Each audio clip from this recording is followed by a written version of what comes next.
মাত্র কয়েক ঘন্টা, মাত্র ৩ ঘন্টার কিছু সময়ের ব্যবধানে রয়টার্স রীতিমতো বোমা ফাটালো বাংলাদেশ বিষয়ে। রয়টার্স এক প্রতিবেদনে জানিয়েছে, রয়টার্সকে সাক্ষাৎকার দিয়েছেন বাংলাদেশের মহামান্য রাষ্ট্রপতি। সেই সাক্ষাৎকারে ইদানিং কালের সব থেকে গুরুত্বপূর্ণ খবরটা বেরিয়ে এসেছে। খবরটা কি? খবরটা পদত্যাগ করছেন রাষ্ট্রপতি মোহাম্মদ শাহাবুদ্দিন চুপ্পু।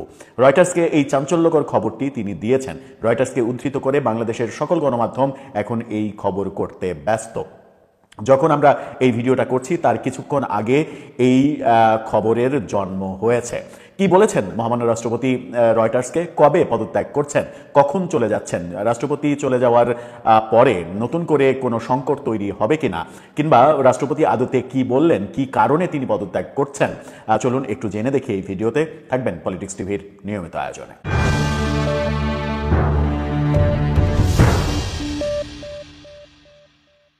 দর্শক, বলছিলাম মহামান্য রাষ্ট্রপতির কথা। রাষ্ট্রপতিকে সরিয়ে দেওয়ার অনেক চেষ্টা আমরা গত 16 মাসে বিভিন্নভাবে দেখেছি।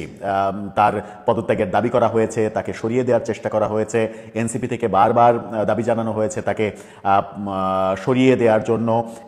বঙ্গভবনের সামনে মব তৈরি করার চেষ্টা করা হয়েছে, বহু কিছু আমরা দেখেছি।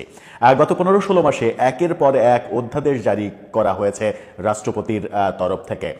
রাষ্ট্রপতি সেই অধ্যাদেশগুলোতে প্রত্যেকটাতেই স্বাক্ষর করেছেন। কিছু সাংবিধানিক প্রশ্নও সেখানে জড়িয়ে পড়েছে। যেমন গণভোটের অধ্যাদেশে তিনি স্বাক্ষর করেছেন, যেটা সংবিধান বহির্ভূত। সংবিধানে গণভোটের কোনো বিষয় নেই।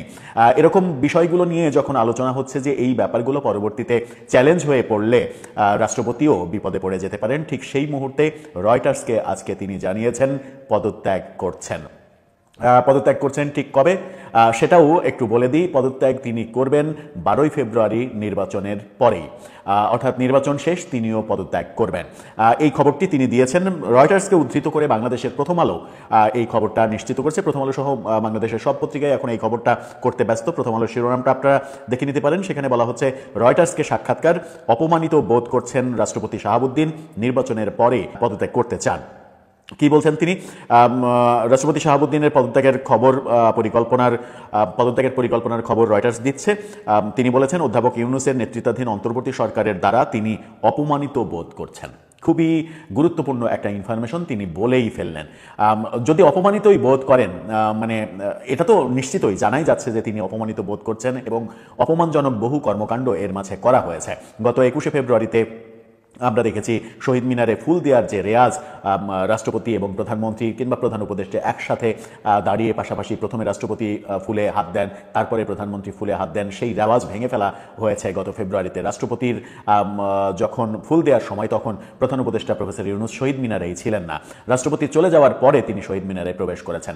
এছাড়া প্রধান উপদেষ্টার সঙ্গে রাষ্ট্রপতির কোনো ধরনের দেখা সাক্ষাৎ নেই কখনো কোনো বিষয়ে।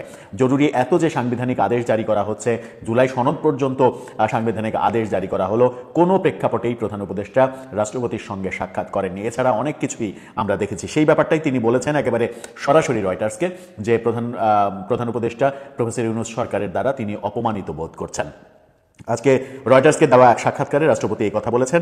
ঢাকায় নিজের বাসভবন বঙ্গভবন থেকে হোয়াটসঅ্যাপের মাধ্যমে এই সাক্ষাৎকার দেন রয়টার্সকে। রাষ্ট্রপ্রধান হিসেবে শাহাবুদ্দিন সশস্ত্র বাহিনীর সর্বাধিনায়ক, তবে এই পদ অনেকটাই আলংকারিক। দেশের নির্বাহী ক্ষমতা প্রধানমন্ত্রী কিংবা মন্ত্রিসভার হাতে। 2024-এর আন্দোলনের কথা বলা হয়েছে, নানা কথা বলা হয়েছে। অত কথা তো বলে লাভ নেই। মূলত যেটা হচ্ছে যে রাষ্ট্রপতি খোলাসা করেই বলে দিয়েছেন যে তিনি অপমানিত বোধ করছেন। কিন্তু সেখানে প্রশ্ন আসে, অপমানিত বোধ করছেন তাহলে তিনি এতদিন আছেন কেন? এতদিন কেন পদত্যাগ করেননি? সেই পদত্যাগ করেননি কি এই কারণে যে তিনি চাননি যে তার মাধ্যমে কোনো সাংবিধানিক জটিলতা তৈরি হোক, সেটার কারণে? নাকি তার মনের মধ্যে একটা আশঙ্কা ছিল, আতঙ্ক ছিল যে তিনি যদি পদত্যাগ করেন তাহলে পদত্যাগ পরবর্তী সময়ে তাকে গ্রেপ্তার করা, নানা ধরনের হেনস্থা করার ঘটনা ঘটতে পারে, এমনকি মবের শিকারও হতে পারেন?